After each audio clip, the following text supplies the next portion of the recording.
No.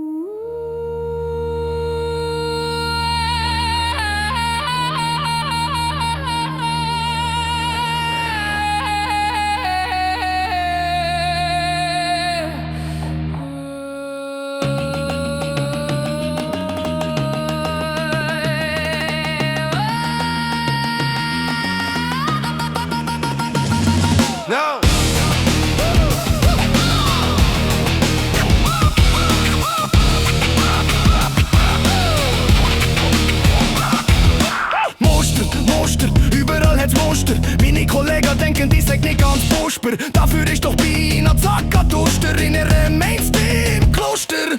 Muster überall, kannst du sehen, musst halt nur den Filter von den Augen her. Dann führt sich alles zusammen zu einem grossen Bild, bis zum Punkt, wo dir die Hirn komplett durchgrillt. Mensch, bist wirklich schon evolutioniert oder noch ein Sässli, wo im dunklen Urwald umherirrt? Ein Bewusstsein, wo sich nur auf Muster soll verlassen, oder darf's irgendwann im Verstand doch noch ein bisschen drüber ausgehen?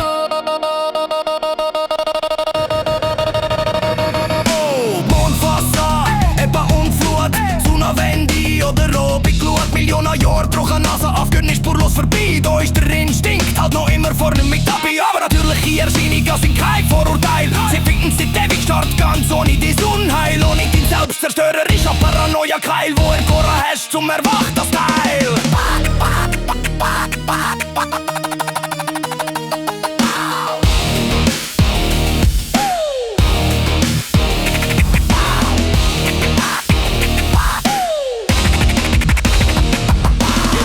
Ist gemacht zum muss der Geschichte spinnen, zum sich Erklärungen zuerst mal nur leicht zu ersinnen. Doch irgendwann fügt er zusammen, was nicht zusammengehört, bis sich auch im Kopf zielführende Erkenntnis zerstört.